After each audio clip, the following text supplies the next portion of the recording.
So yun mga boss, for today's video natin, so i-share natin sa inyo yung diskarte namin about sa paggagawa, pag-construct ng bahay na hindi na pinapalitadahan yung mga poste natin.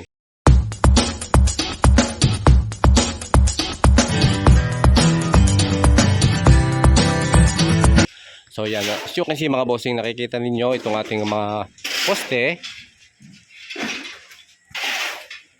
Yan, so nakikita niyo yung mga poste natin na ginawa is makinis na.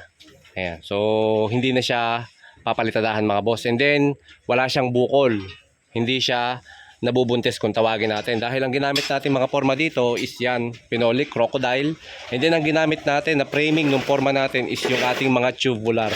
So yung tubular naman natin, magagamit natin yan dahil yan na yung gagamitin natin pang framing doon sa bubong at yung magsisilbing zipper lens pamakuan ng yero. So kaya naman malaking bagay yung natitipid natin kapag ganyan yung ginagawa nating diskarte. So hindi unlike kahoy. And then yung mga lock nito mga boss, ito lang. Threaded rod, mga full thread. Ito. Yan, ito yung mga magsisilbing lock natin. And then yan naman ay tagos sa kahoy. Doon sa sinturon natin, bubutasan nyo lang yung mga kahoy na gagawin yung sinturon para may pasok nyo yung lock na yan. And then minsan gagawa tayo ng tutorial video paano ginagamit yan para makita nyo. Yan, at hanggang sa mga beams namin mga bossing, yan yung nagiging forma namin. So yan, tubular at saka phenolic board. So nakikita ninyo, di ba? Para maging makinis, maganda na.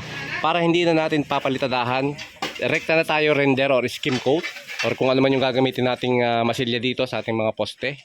So yan ang kagandahan, hindi na tayo magtitik-tik, hindi na tayo magpapalitada, hindi na tayo mangangamba na yung plastering ng ating poste is baka mabakbak. Dahil actually, dapat natin pating sundin kung ano talaga yung dimension nung nakalagay sa plano ng ating mga poste, ganun din dapat ito mapipinish. Okay, so hindi dapat siya magbago. At ang technique naman natin, kapag mag-aasintada naman tayo dito sa ating mga wall, ang gagawin natin, ipapasok natin yung ating CHB dito sa kanto ng poste. Depende sa kapal ng palitada natin, kung 3/4 or 1 inch. Nang sa ganon, yung wall lang mismo ang papalitadahan natin. And then itong ating poste ay hindi na rin madadamay sa palitada. So yung ganitong mga diskarte mga bossing, although sabihin natin medyo magastos ng konti sa forma, pero malaki din naman yung matitipid nyo sa pagpapalitada ng mga poste. Yung magagamit yung materyales para mapalitadahan yung poste, labor cost, ay doon na natin dadalhin sa ganitong diskarte. Isa pa ang maganda dito mga bossing ay accurate, no? Maganda yung ating pagkakagawa, makinis, eskwalado. At isa pa, yung dimension ng ating mga poste at ng ating mga beams ay nakukuha natin ng eksakto. So bali dito nga pala mga bossing, so gagamitin nga pala natin ng mga scaffold dito is yung mga tubo na 1 1/2 yung sizes nito. And then gagamit tayo ng mga base jack, so para sa support at sa adjustment natin. And then gagamit din tayo ng mga swivel clamp, ito mga bossing.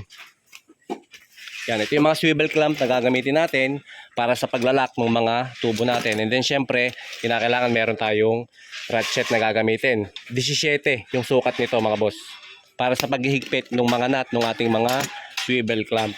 So yung ganitong trabaho mga bossing, yung diskarte, gumagamit tayo ng mga tubular, gumagamit tayo ng mga scaffolding na tubo, base jack.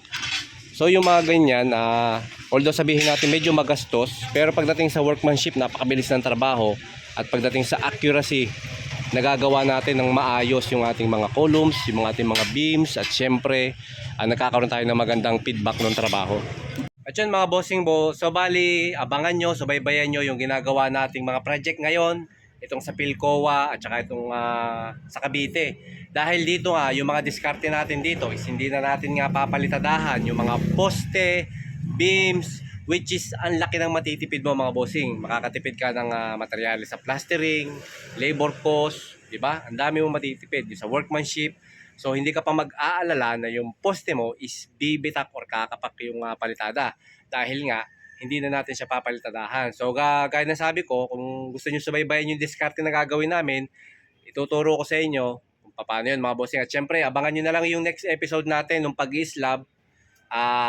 Malapit na nga pag may mga sidings na at saka nandiyan na yung steel deck natin. Yan, gagawa ulit tayo ng tutorial video sa bali sa part 2 ng ating paggagawa ng concrete slab mga bossing.